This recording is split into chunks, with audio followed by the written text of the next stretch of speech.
Bonjour, c'est Pauline et bienvenue dans un nouvel épisode de Post Café. Alors la semaine dernière, j'ai pas posé d'épisode parce que j'ai aucune excuse. En fait, j'ai voulu tourner l'épisode le vendredi et le samedi, mais j'étais pas du tout satisfaite du rendu que j'avais. En vrai, j'avais beau essayer de faire l'épisode et le sujet que j'amenais, j'arrivais pas. J'avais l'impression d'apporter aucune plus-value dans le sujet qu'on pouvait trouver sur d'autres podcasts et j'avais l'impression que ce dont je pouvais parler, c'était un peu répétitif et j'ai un peu une remise en question de mon podcast en mode est-ce que j'amène quelque chose de plus, est-ce que je suis pas répétitive et je touche des sujets qui ont déjà été abordés, mais d'un autre côté toute personne qui apporte son point de vue est propre à la personne, propre à chacun, et le mien peut être différent parce que j'ai une vie différente et pas similaire des autres, ou j'ai un point de vue qui peut être juste qui peut compléter leur avis, etc. Et j'ai eu beaucoup de remises en question sur ça. Puis ces derniers temps, ça va être facile, une question émotion. Et en fait, aujourd'hui, je vais juste parler de apprendre à lâcher prise, mais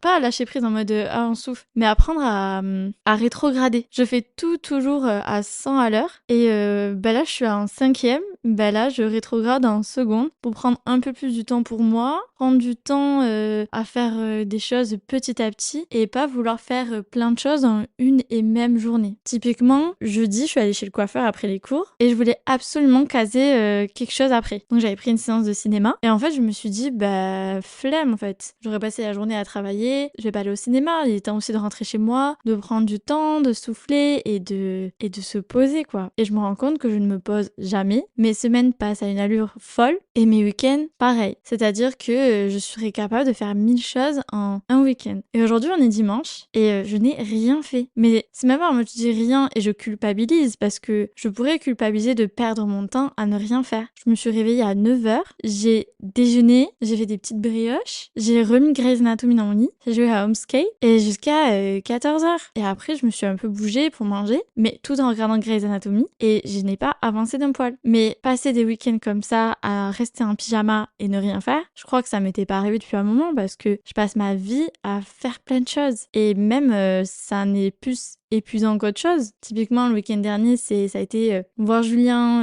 le midi, passer un petit peu début d'après-midi avec lui, rentrer chez moi, aller chez mes parents, fêter l'anniversaire de mon grand-père. Le lendemain, je suis allée courir. Hop, une fois rentrée, j'ai pris ma douche, on a mangé, je suis repartie à Toulouse. J'ai rejoint les copains, on allait voir un match du TFC contre Marseille. Et je suis rentrée chez moi, il était 23h. Donc, en gros, du samedi à partir de 11h jusqu'à dimanche 23h, j'étais non-stop en train de bouger. Et j'ai commencé la semaine, j'étais éclatée. J'étais fatiguée. Et même moralement, j'ai l'impression de ne jamais me poser. Je suis jamais tranquille. Et en fait, le truc, c'est que là, j'en parle et je me dis, mais c'est pas bien. Mais d'un autre côté, j'adore. Je suis quelqu'un qui a la bougeotte, qui est toujours en action et qui n'aime pas être statique. Mais à contrario aussi, parfois, ça me fait du bien de me poser 5 minutes, de prendre du temps, de lire. Et j'aimerais, parfois, j'ai envie des gens qui arrivent à faire ça. Et des fois, je me dis, est-ce que j'ai pas la FOMO? Alors, la FOMO, si je me rappelle bien, c'est... qu'est-ce que la FOMO? En gros, c'est la peur de rater des événements. Of missing out. C'est que la fin, pas le début. Et en disant, si j'ai pas fait ça, mon Dieu, la gravité de la chose, etc. Mais sauf que, en fait, parfois, j'ai envie d'être tranquille chez moi, mais me dire que mes potes sont en train de boire une bière sans moi, je me dis, putain, j'ai raté un moment de passer convivial avec mes potes, quoi. Et sauf que c'est super épuisant de vivre à 100 à l'heure constamment. Mais vraiment constamment. Et je sais qu'il y aurait un moment où, si j'avais rien fait, d'un dimanche ou d'un samedi, j'aurais énormément culpabilisé dans le sens où j'aurais dit, t'as passé ton week-end à rien foutre. Et c'est un temps perdu. T'aurais pu faire plein de choses. Par exemple, profiter pour aller te balader, de lire, d'avancer sur ton mémoire, d'avancer sur les projets de groupe qu'il y a à faire et pas à faire au dernier moment. Et c'est vrai que d'un autre côté, j'ai l'impression que j'ai aussi la peur de m'ennuyer. J'ai la peur d'être chez moi et de m'ennuyer et de ne pas voir le temps passer. Enfin, non, de voir le temps passer, plutôt. De me dire, il est que 11h, mais j'ai l'impression d'arriver depuis 4h en fait. Et c'est vrai que parfois, et encore ce matin, je m'ai un peu vécu, je me suis dit, il est que 11h, mais j'ai l'impression d'être réveillée depuis un moment. Sauf que,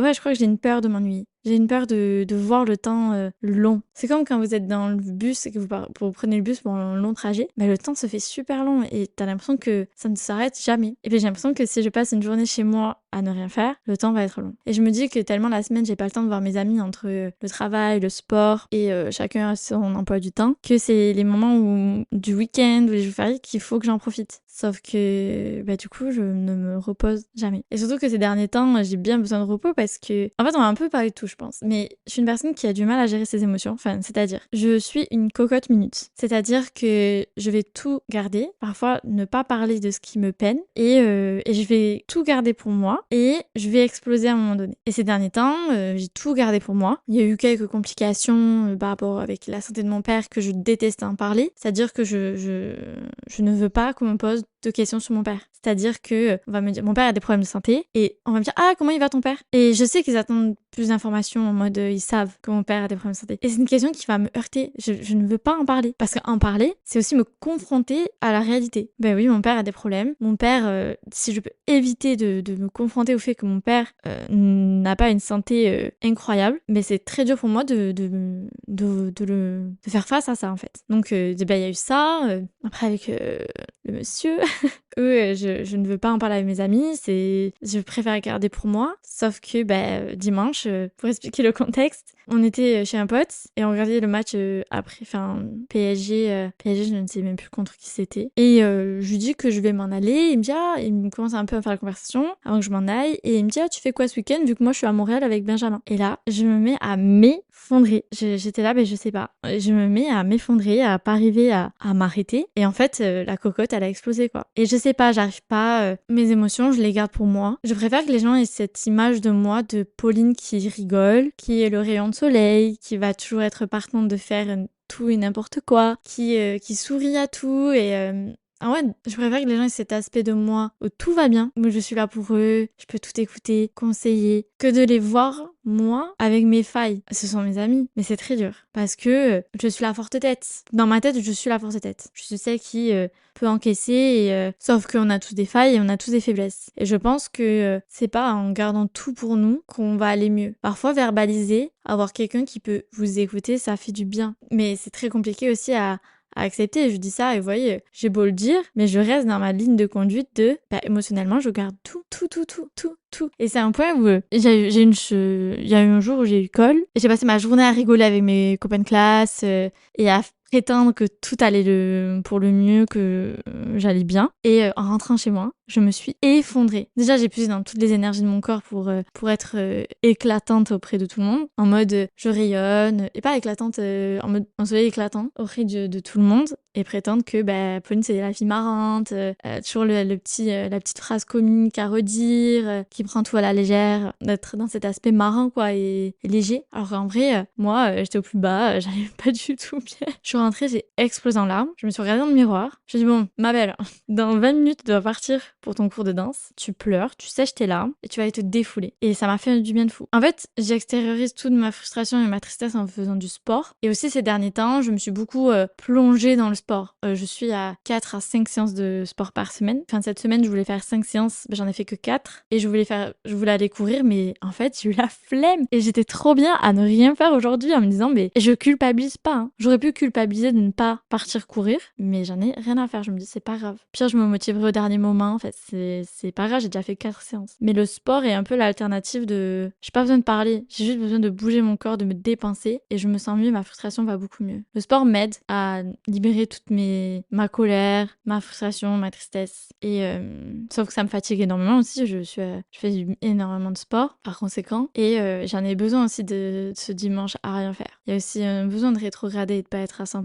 Parce qu'autant vous dire que hier j'ai fait une journée longue. Je me suis réveillée, je suis allée à mon cours de sport. Le midi, je mange chez moi. Après, j'ai rejoint Clara. On s'est posé pour boire un café. On est allé au cinéma, voir Challengers avec Zendaya. Et après, je voulais aller faire une autre séance Civil War. Sauf que je me suis écoutée, j'ai dit vas-y, j'ai la flemme, je rentre chez moi. Et j'ai regardé Grey's Anatomy. Mais avant, j'ai fait un petit tour en ville, j'ai marché, je suis allée faire des petites boutiques. J'avais pas envie de rentrer. D'un côté, j'avais envie d'être chez moi chill, mais j'avais pas cette excitation de rentrer en me disant mais je vais rentrer à 20h, qu'est-ce que je vais faire? Vous voyez, la peur de l'ennui, la peur d'être chez moi et de me confronter au temps qui va passer, le voir passer. J'ai l'impression que je regarde mon téléphone, il était 21h, 21h15.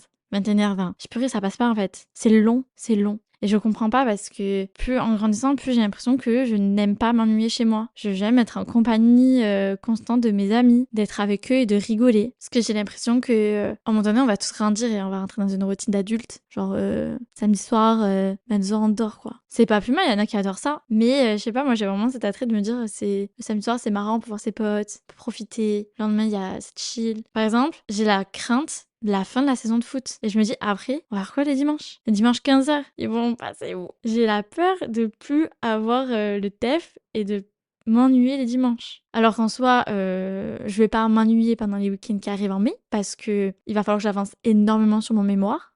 Si je le laisse en long silence, autant vous dire que c'est parce que je n'ai pas trop avancé. Donc j'ai mon mémoire à avancer, mes projets d'école, mes partiels qui arrivent. Et après, quand même, il y a l'été. Julien rentre définitivement, il a été enfin muté dans la région toulousaine. L'été, ça va être vraiment le moment de retrouvailles, festifs et les vacances qui vont arriver à grands pas. Mais ouais, je crois que j'ai développé vraiment une peur de l'ennui et une peur du temps qui passe. Non, une peur de voir le temps passer en fait. Genre là, je regarde, il est 15h48, mais j'ai l'impression que ça fait 20 minutes qu'il est 15h48, alors que je parle depuis au moins une bonne vingtaine de minutes. C'est très paradoxal. J'affectionne cette journée à rien faire, mais d'un autre côté, je la trouve très longue. C'est compliqué parce que j'aimerais trouver une alternative, mais je ne vois pas de solution à part me forcer. Et je pense en me forçant, je verrai que ça peut passer aussi vite qu'une journée où je fais plein de trucs, quoi. Mais j'ai envie des gens qui arrivent à rester chez eux et à accepter de passer leur journée vraiment à regarder que des séries. Et avant, j'étais comme ça, mais ouais, avant, j'étais comme ça. Et c'était avant, quand j'avais 17 ans. J'en ai 25. Le temps est passé depuis. Mais depuis mes 18 ans, moi, les week-ends, je les passais à travailler. Donc mes week-ends, j'étais au McDo en train de vendre des frites. De mes 18 ans à mes... en 2022... à mes 23 ans. J'étais vraiment en train de calculer jusqu'à mes 23 ans, je vendais je travaillais non-stop. Non-stop. Et quand j'étais manager chez McDo, quand j'avais mes jours de repos, j'étais sur Toulouse à avoir toutes les personnes le plus possible parce que j'avais que ces 2 jours pour pouvoir les voir. Donc en fait, j'ai toujours vécu à 100 à l'heure. J'ai jamais connu des jours vraiment où à ne rien faire. Ah si, la fois où j'ai appris, où j'ai dû voir le temps passer, c'était pendant le confinement, en 2020. Là, j'étais obligée. Mais c'était long parfois les journées. Et les journées, elles se ressemblaient toutes. Je dormais énormément. J'avais tellement du sommeil à rattraper, mais je dormais des 10 heures par nuit et je faisais des siestes. Je faisais un peu de sport. Mais je veux dire, c'est la seule fois où j'ai eu un repos complet. Sinon, depuis X temps, je sais pas ce que c'est de ne rien faire. Je passe ma vie à 100 à l'heure. Et je pense que c'est pour ça que depuis mes 18 ans, je sais pas ce que c'est de vraiment rien foutre de sa journée. Je fais toujours quelque chose où je suis pas capable de rester entre les 4 murs de mon appart. Je peux partir en ville, prendre un livre et lire dans un café. C'est compliqué parce que j'ai l'impression que c'est un travail à faire et de m'y forcer. Mais d'un côté, est-ce que c'est naturel de se forcer à faire ça? Je sais pas. Après là, j'ai pas le choix, j'ai aucun pote qui est dispo. J'ai 2 de mes meilleurs amis, ils sont à Montréal. Un de notre meilleur ami, il est à Barcelone. J'ai mes meilleures copines qui sont pas là, j'ai une à Chypre, une qui se remet d'une soirée, une qui est chez ses parents dans le Tarn. J'ai pas trop de potes dispo ce week-end, donc c'était aussi de me forcer à passer du temps toute seule. Mais j'aime pas ça non plus. J'aime bien être seule, genre la semaine, rentrer seule chez moi, après avoir passé ma journée à être accompagnée de mes collègues, avoir fait ma séance de sport, rentrer tranquille chez moi, faire ma petite vie. Mais le week-end, je crois que j'aime bien en profiter pour voir mes potes parce que la semaine, je le fais pas. Mes potes ou ma famille, quoi. Apprendre à rétrograder, c'est pas non plus naturel pour moi, mais j'apprécie à moitié. Au début, je dis, ah, c'est génial, mais plus j'en parle, plus je me dis, en fait, oui, j'apprécie, mais pas non plus à 100%, quoi. Je me calme. Genre, je temporise ce que je dis, j'aime bien, mais je pense que je ne serais pas capable de faire ça tous les dimanches. Déjà, je sais que le week-end prochain, c'est mort, je sais que je vais passer ma journée du samedi et du dimanche à être à 1000 à l'heure. Mais de toute façon, après, je sais que les week-ends de mai, ça va être mémoire et avancer sur tous mes projets de groupe. Donc voilà. Ça pour dire que la semaine dernière, j'ai pas posté parce que j'étais pas du tout satisfaite de moi. Donc c'est mon côté très perfectionniste et je voulais pas poster pour poster en fait. Après j'ai eu quelques idées pour mes prochains épisodes et ensuite ça a été compliqué émotionnellement parce que je suis une personne qui garde tout pour moi et j'explose. Je suis pas très dans la communication alors que je suis la première à dire que c'est important. C'est vraiment le dicton fais ce que je dis mais pas ce que je fais. Alors oui c'est important mais c'est un travail à faire et j'ai beaucoup de mal à le faire quoi. C'est très dur parce qu'il faut se dire en fait j'ai peur de blesser les gens avec mes façons de penser, j'ai peur d'être jugée, j'ai peur qu'on ne me comprenne pas. Parfois j'ai peur de pas avoir les bons mots pour expliquer le fond de ma pensée et parfois je me dis j'ai pas envie que les gens pensent que j'ai des failles alors que j'aime bien rester discrète sur mes problèmes et que c'est dur pour moi d'en parler. Donc voilà, c'est tout pour aujourd'hui et on se voit ou on s'écoute ou on se capte la semaine prochaine pour un nouvel épisode de Pause Café. Ciao!